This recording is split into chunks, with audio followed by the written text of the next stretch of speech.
দল তো এমনিতে দুর্বল হয়ে গেছে। যত চোর ডাকাত নিয়ে যদি আপনি রাজনীতি করেন, মানুষ সুযোগ পেলেই ছুঁড়ে ফেলে দেবে। উনি যতই বাঁচাবার চেষ্টা করুন, বাঁচাতে পারবেন না, এবং বাকিগুলোও ভেতরে যাবে।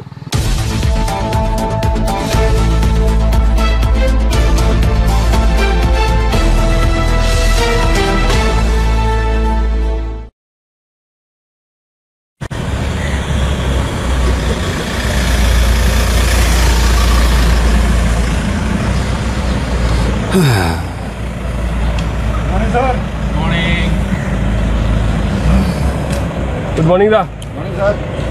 Hello, good morning. Good morning, good morning. আমাদের লোকজন কোথায় চলে যাচ্ছে? কার্নিভাল ঘিরে হাবড়া তুলকালাম, কারণ তৃণমূলের সংঘাত তুলকালাম, ক্রীড়ামন্ত্রীর সামনে প্রতিমন্ত্রীর পক্ষে লড়াই, ভবিষ্যৎ হাঁটাহাঁটি। টিএমসির মধ্যে লড়াই, গোষ্ঠীদ্বন্দ্ব, এটা কোনো খবর নয়। ওটাই স্বাভাবিক ওদের।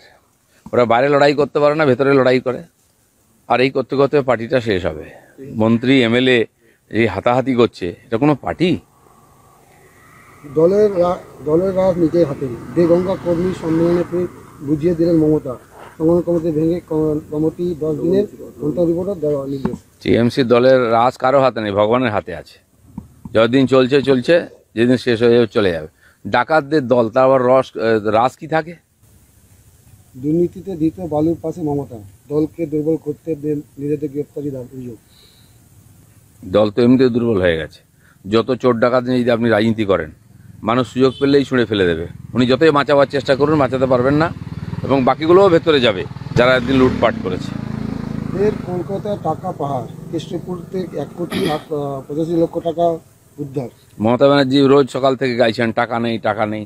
দিল্লি গিয়ে বলছেন টাকা নেই, টাকা নেই। টিভি খুলুন, দেখুন কোটি কোটি টাকা, যেখানে হাত দিচ্ছে সেখানে টাকা। টাকার পাহাড়, আলমারিতে টাকা, খাটের নিচে টাকা। টাকা নেই বলছেন? টাকা তো আপনার লোকেদের বাড়িতে আছে। হ্যাঁ, গরিব লোকের হাতে টাকা নেই, কেনা বেচা হচ্ছে না, বাজার করতে পারছে না, ছেলে মেয়েকে পড়াতে পারছে না, চিকিৎসা করাতে পারছে না। সব টাকা টিএমসি নেতাদের বাড়িতে। বছরের শেষ, ফের করোনা আক্রান্ত। 5 মাসের পর মৃত্যু। জ্বর সংকট নিয়ে হাসপাতালে ভর্তি। করোনা বাড়ছে, ডেঙ্গিতে তার চেয়ে বেশি লোক মারা যায়।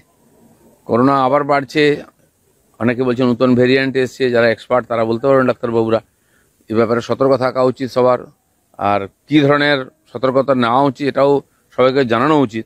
সাধারণত শীতের সময়, ঠান্ডার সময় বলে করোনা হয় না, আমরা বুঝতে পারছি না কি এটা সত্যি করোনা, না হলে কিছু হলেই অজানা জ্বর বলে চালিয়ে দেয় এখানকার সরকার। সত্যি সত্যি কি এটা জেনে সাধারণ মানুষকে সতর্ক করা উচিত। কলকাতা ইনকাম ট্যাক্সে হানা, কলকাতা জুড়ে কি বল?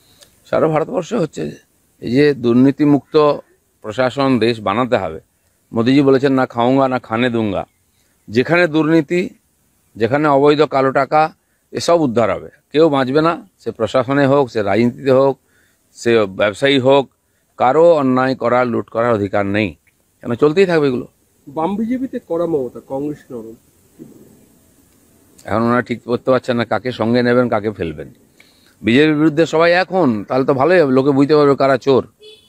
তাহলে সেভাবেই ভোট হবে। আমরা চাইছি এ সমস্ত চুরি করেছে যারা, এতদিন দেশকে লুট করেছে যারা, যারা এইখানে দেশে ধর্মের নামে দাঙ্গা বাঁধাচ্ছে, এ সমস্ত শক্তি একদিকে হয়ে যাক, আর রাষ্ট্রবাদী শক্তি বিজেপি একদিকে হয়ে যাবে।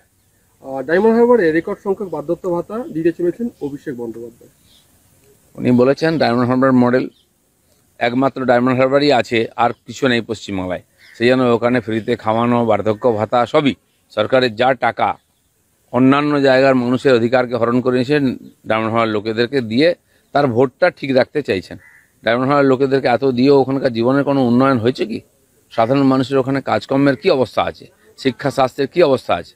ওখানে একটি মহিলা বিশ্ববিদ্যালয় হয়েছে ডায়মন্ড হারবারে, 300 না 350 ছাত্র আছে। তার জন্য কত কোটি কোটি টাকা খরচা করা হচ্ছে।